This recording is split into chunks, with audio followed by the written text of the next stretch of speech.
Instituto Aníbal Quijano.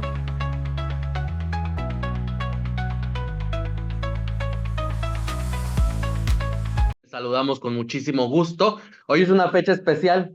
Tenemos un invitado de lujo que es el filósofo Abraham Hernández, que va a platicar con nosotros en este webinar que tenemos por el aniversario de la Revolución Mexicana. Y este evento tiene un dejo particular. Vivimos momentos particulares en la vida pública de nuestro país y del mundo. En particular, pues estamos en un momento que está relacionado con la autoproclamada cuarta transformación. En este sentido, pues nos vimos en la necesidad de platicar sobre transformación, qué es realmente, ¿sí? Y para ello, como ya mencioné, tenemos al invitado de lujo que es el filósofo Abraham Hernández y que está acompañándonos hoy en esta primer sesión, una sesión introductoria de invitación para una serie de más eventos en los que nos vamos a encontrar, que vamos a compartir con ustedes, para tener pues esta dinámica de intercambio. Les voy a permitir hablar de quién es el invitado, ¿no? Estamos felices de estar hoy. Abraham Hernández es un filósofo, es terapeuta de danza, filósofo, es cofundador de la asociación Pylon, forma parte del colectivo revolucionario agálmico y que hasta ahora pues ha permanecido, digamos, como él mismo lo dice, en un segundo plano, pero recopilando estrategias, experiencias, ¿sí? Y trabaja en transformar, ¿no? En trasladar los enfoques a las prácticas que llevan, como él mismo nos va a explicar, a hablar de revolución y de transformación, ¿sí? Busca la cooperación solidaria, la educación, la autoorganización social. Para este evento también pues, nos acompañan los coordinadores del Aníbal Quijano, Fernanda Lara, ¿sí? Ramón Cortés, que siempre estamos aquí trabajando. Y bueno, en este sentido, vamos a hablar también de algunos puntos, algunos conceptos que nos proponen, ¿no? Como la dependencia de la trayectoria, la progresión, la regresión, qué significa la crisis. Y en una plática que hemos tenido el gusto de tener, pues nos ha hablado justamente de un poco del proceso de decir, bueno, ok, necesito transformar, necesito, como él diría, un poco radicalizarme, ¿no? Y pues sin más, bienvenido Abraham, bienvenida Fer, bienvenido Ramón.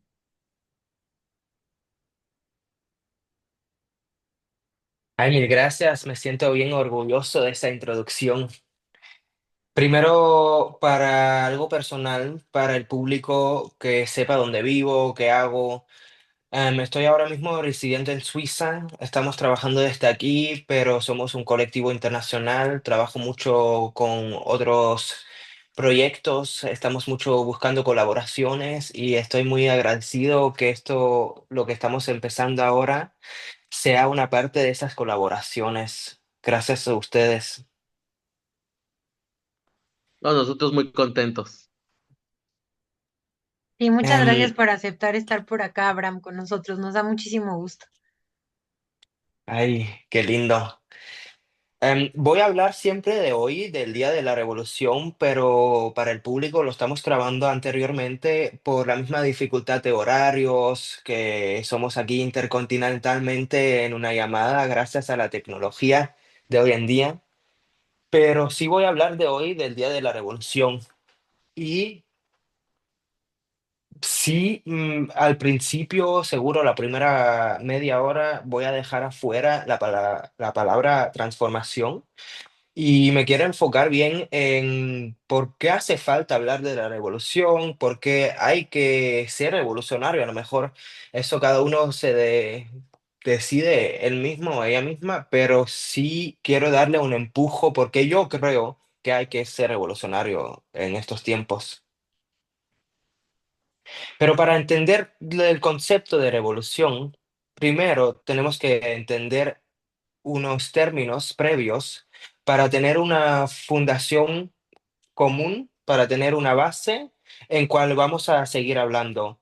Todos estos conceptos y las definiciones necesitarían cada uno mínimo otra hora de plática para entender y analizarlos. Y es por eso que hoy va a ser solo la primera parte Y espero que sigan interesados y que no se compliquen mucho, que no, la idea no es entenderlo hoy. La idea es mencionarlo una vez para tenerlo en la mente y guardarlo para la próxima. También quiero decir que nuestro colectivo está muy, muy claro que solo por entender algo al profundo no es que lo sabes, es mucho más sabiduría, viene de la misma vida, de trabajar la palabra, trabajar con ella, vivirla. Y ahí viene el conocimiento así profundo de poder decir, ya lo entendí.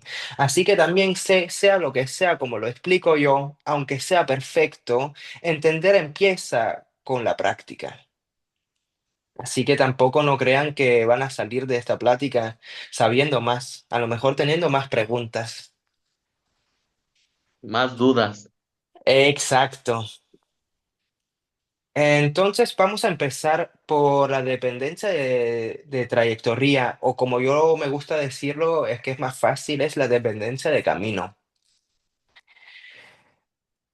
Económicamente creo, no estoy seguro cómo se usa en español, pero es una teoría de la economía que define de qué tanto se puede hacer innovaciones, qué tanto es posible innovar cosas. Y yo lo llevo a la sociedad. Tengo un buen ejemplo para eso, y para eso yo traje aquí el teclado digital de nuestras computadoras. Esta ahora es uno alemán que tiene la Y, la Z al revés, pero ustedes van a tener uno muy parecido. Y la pregunta es, ¿por qué todavía estamos usando este teclado? ¿Existen teclados más ergonómicos? ¿Existen teclados que son más rápidos para emprender? Podría ser el abecedario que todo el mundo ya conoce cuando empieza a escribir con un teclado, pero igual hace, vamos a decir, más que 100 años, existe este teclado. Es que no viene de la computadora. Este teclado viene de la máquina de escribir. ¿Y por qué se usó este teclado? Al principio, las máquinas de escribir empezaron con el abecedario, empezaron con usar en los dedos principales las teclas que más se usan, pero mucha gente se dio cuenta que pasó mucho que los ganchos se empezaron a engancharse y ya no te dejaron escribir bien. Y es por eso que los diseñadores empezaron a repartir las teclas que más se usan una tras la otra para separarlos, ¿Mm? para que menos pase que los ganchos se enganchen. Y es esto mismo lo que llamamos la dependencia de camino, que una vez que ya se estableció algo, es siempre más fácil de quedarse en ese camino que cambiar el camino. Esa es la dependencia, algo que nos insiste a seguir con algo que a lo mejor hoy en día ya no hace ni sentido. Y si llamamos eso a la cultura, nos vienen ideas como si se habla sobre la arquitectura de una sociedad urbana, dónde se construyen las casas, cómo se construyen las calles, una vez que ya están las calles construidas, el eje central, todo se tiene que organizar a través de lo que ya está. Y este concepto sí es súper interesante para profundizarlo y lo vamos a hacer seguro, pero para hoy es muy importante de reconocer que sí existe esa dependencia que nos impide a ser innovatorio totalmente, estructuralmente crear un nuevo mundo. Otro ejemplo que me gustó mucho era lo de Elon Musk, que dijo el Hyperloop de ese tren súper rápido que va por un tubo, que eso va a innovar todo el intercambio cultural entre ciudades. Y el problema de ese Hyperloop siempre era que a lo mejor puede ser que es mucho más rápido que un tren, pero para llegar a esa estación de Hyperloop, mucha gente, por ejemplo, en Ciudad de México, no se puede hacer a través de la ciudad, así que se va a hacer afuera de la ciudad. Y entonces la gente necesita todo el viaje en carro, de casa hasta la estación, para después sentarse y viajar al otro lugar. Y eso mismo impide que esa innovación sea lucrativo. Y no solo en la economía o en la sociedad, eso existe hasta en la vida privada. Una Ujú. vez que tenemos rutina, una vez que nos gusta comprar un producto, esa dependencia de seguir con eso nos impide a sentirnos libres y nos impide a progresar, a ser progresistas. Y por eso mismo, de esa definición nos lleva a qué es progresión. Progresión y regresión son dos palabras que yo los tomo de la filósofa Rachel Yecky. Es este libro que se llama Progresión y Regresión. Este es en alemán, salió en alemán hace 2 años, todavía no está traducido, pero a cualquier persona que entiende el alemán se lo recomiendo muchísimo. Y si no, en las próximas pláticas toman parte y nos vayan a ver de lo que trata. Su definición es que no existe el bien que se puede comparar entre lo mal. Progresión no es que algo se mejoró, es que ya, ¿qué es mejor? Es una cosa subjetiva y no se define sobre la progresión. La progresión no es el camino hacia lo mejor, sino es el camino de distanciarse de un problema, que se reconoce una crisis, un problema, y hay que distanciarse de esa y hay que tratarla. Y en ese mismo tratamiento de la crisis tenemos dos oportunidades. Aprendemos de la crisis, aprendemos formas de tratarla de nueva forma o, que sería la regresión, nos negamos al aprendizaje, impedimos alternativas. Y lo importante de esta definición para quedarnos es que progresión quiere decir que estamos ampliando el espacio de poder aprender, la capacidad, la posibilidad de aprendizaje. No se define qué es mejor.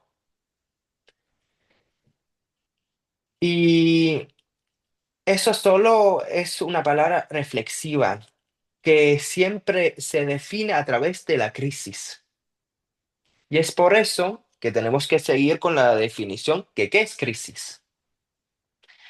Una crisis se define de un momento, un fenómeno histórico, cultural, que de ese punto al futuro ya no existe lo mismo como en el momento anterior. Es una ruptura, que el camino de dependencia, o el camino que existe, se parte en un momento y el después es diferente. Y aunque lo hacemos igualito como anteriormente, aunque seamos regresivos, la calidad del futuro ya no es el mismo del hoy.